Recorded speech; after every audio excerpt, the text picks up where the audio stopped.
then come to Mother Earth. Mother Earth is also willing to share whatever she wants to tell us, Sometimes when you do study good things, all Mother Nature will come and connect you and tell you what to do, because they know this guy is a good guy. He's not doing bad things. He wants to do good things for mankind and all living and non-living things. In fact, you are the only people who seriously talk about nature beings and bless them for the rain, for the skies and the wind and the ocean and all of these things. Yes, people do. I'm not saying no. They do, but not the way like PVH does. Everybody is promoting somebody or some system or something.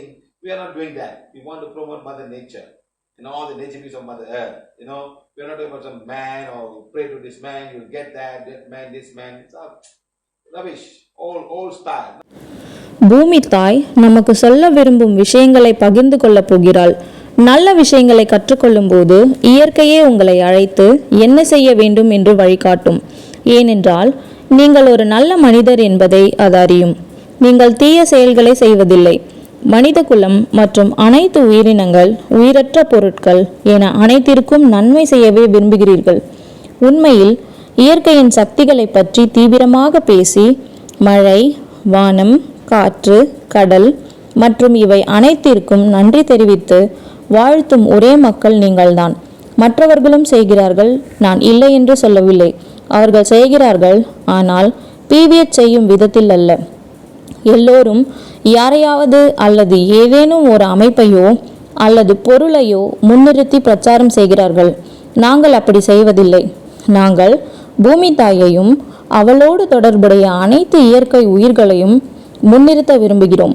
நாங்கள் ஏதோ ஒரு மனிதரை பற்றியோ அல்லது இந்த மனிதரை வணங்கினால் அது கிடைக்கும், இது கிடைக்கும் என்பது பற்றியோ பேசுவதில்லை. அதெல்லாம் அர்த்தமற்ற பழைய பாணி.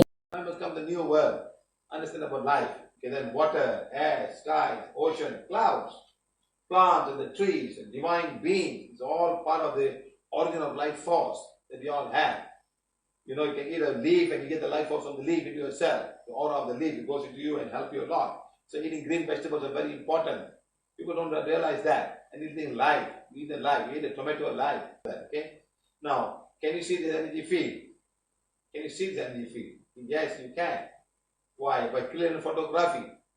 By doing clear photography, you can see all of these things and you can have an idea what happens right down there. Okay? வாழ்க்கையை பற்றி புரிந்து கொள்ளுங்கள். நீர், காற்று, வானம், கடல், மேகங்கள், செடி கொடிகள், மரங்கள் மற்றும் தெய்வீக சக்திகள் என அனைத்தும் உள்ளன. இவை அனைத்தும் நம்மிடம் உள்ள உயிர் சக்தியின் தோற்றத்தோடு தொடர்புடையவை.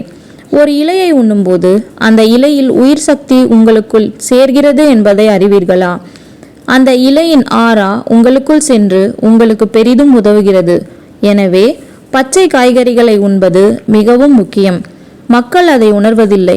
உயிருள்ள எதையும் உண்ணுங்கள். உதாரணமாக ஒரு தக்காளியை அதன் முழுமையான உயிர் சக்தியுடன் உண்ணுங்கள்.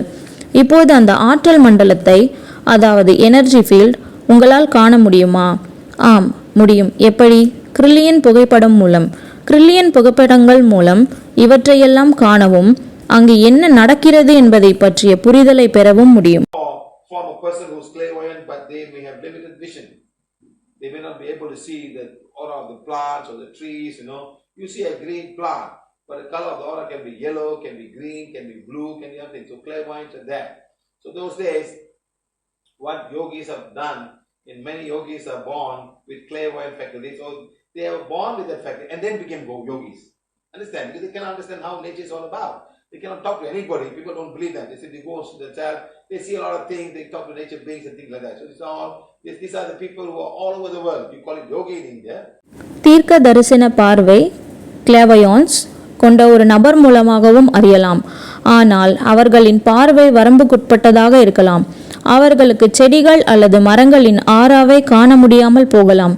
நீங்கள் ஒரு பச்சையான செடியை பார்க்கலாம், ஆனால் அதன் ஆறாவின் நிறம் மஞ்சளாகவோ பச்சையாகவோ நீலமாகவோ அல்லது வேறெந்த நிறத்திலோ இருக்கலாம். ஆகவே அத்தகைய தீர்க்க தரிசன பார்வை சாத்தியமே. பண்டைய காலங்களில் யோகிகள் இதைதான் செய்தார்கள். பல யோகிகள் இயற்கையை தாண்டி பார்க்கும் அல்லது கேட்கும் ஆற்றல்களுடன் கிளாவயான்ஸ், கிளாடியாடியன்ஸ் உடன் பிறக்கிறார்கள். அவர்கள் அந்த ஆற்றலுடன் பிறந்து பின்னர் யோகிகளாக மாறுகிறார்கள்.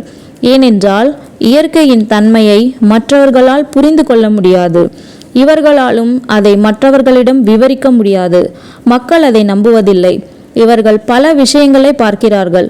இயற்கையின் சக்திகளுடன் அல்லது உயிர் சக்திகளுடன் பேசுகிறார்கள். உலகம் முழுவதும் இத்தகைய மனிதர்கள் உள்ளனர். இந்தியாவில் இவர்களை யோகி என்று அழைக்கிறோம். You call them shamans in other parts of the world, or other names. There'll be one in the family, or one in the group, or one in the city who has got a power. People go and look for them for help. Yes, may I understand, my friend? So these are people who are clairvoyant or clairaudience. They see things. You see a green tree, you see a blue tree. So when they see somebody with all of this aura problem, they know they can see the color of the chakra. It's red, orange, yellow, green, blue, indigo, violet, and things like that.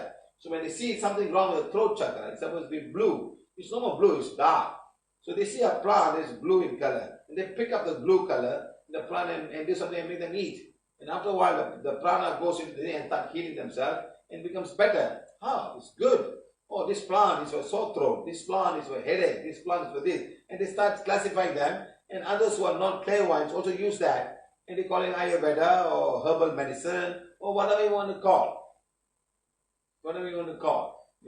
So they must be alive. If they're dead, you put them in a bottle, in a pill, they're all dead. When they're dead, you only get the minerals they have. You get the magnesium, the zinc, the potassium, all that you can get, but not the life force. Eat them when they're still raw, uncooked. You get all the life force. So like that, from a person's clairvoyance. So there are a lot of claims all over the world. உலகின் பிற பகுதிகளில் இவர்களை ஷாமான்ஸ் என்றோ அல்லது ஏதேனும் பெயர்களிலோ அழைக்கிறார்கள். ஒரு குடும்பத்திலோ ஒரு குழுவிலோ அல்லது ஒரு நகரத்திலோ ஒருவருக்கு அந்த ஆற்றல் இருக்கலாம். மக்கள் உதவிக்காக அவர்களை தேடி செல்கிறார்கள். இவர்கள் தொலைநோக்கு பார்வை அல்லது தொலைக்கேள்வி திறன் கொண்டவர்கள். அவர்கள் விஷயங்களை உணர்கிறார்கள். நீங்கள் ஒரு பச்சை மரத்தை பார்க்கலாம் அல்லது நீல நிற மரத்தை பார்க்கலாம். ஒருவரின் ஆரா ஏதேனும் சிக்கல் இருக்கும்போது இவர்கள் அந்த சக்கரத்தின் நிறத்தை காண முடியும். அது சிவப்பு, ஆரஞ்சு, மஞ்சள், பச்சை, நீலம், கருநீலம் அல்லது ஊதா நிறமாக இருக்கலாம். உதாரணமாக, தொண்டை சக்கரத்தில் ஏதேனும் குறைபாடு இருந்தால் அது பொதுவாக நீல நிறத்திற்கு பதிலாக இருண்ட நிறமாக பார்க்கலாம்.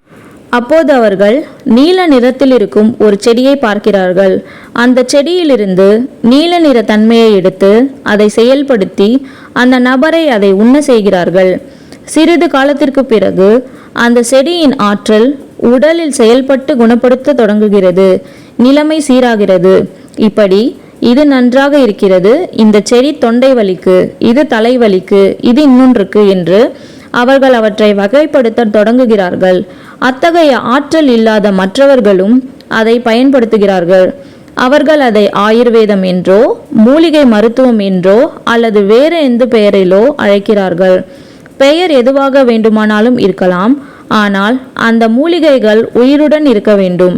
அவை இறந்துவிட்டால், அதாவது பாட்டிலிலோ அல்லது மாத்திரையிலோ அடைக்கப்பட்டிருந்தால் அவை உயிரற்றவை ஆகிவிடுகின்றன. அவை இறந்துவிட்டால் அவற்றில் உள்ள தாதுக்கள் மட்டுமே நமக்கு கிடைக்கும். மெக்னீசியம், துத்தநாகம் அதாவது சிங்க், பொட்டாசியம் போன்றவை கிடைக்கும். ஆனால் உயிர் சக்தியான லைஃப் ஃபோர்ஸ் கிடைக்காது. அவை பச்சையாக இருக்கும்போதே சமைக்கப்படாமல் உண்ணும்போதுதான் முழு உயிர் சக்தியும் கிடைக்கிறது. அப்படிதான் அது செயல்படுகிறது. அந்த திறன் கொண்ட ஒருவரிடமிருந்து இது வருகிறது. உலகம் முழுவதும் பல தீர்க்கதரிசிகள், ஆற்றல்களை உணரும் ஆற்றல் கொண்டவர்கள் உள்ளனர். When some of them have taken the trouble to write books and show this is for this is for that, and people now follow that and heal themselves. But remember, they also see cause. They didn't know how to remove the cause. They saw black magic, dark energy, but they didn't know how to do that. So remember this, They have biblical version.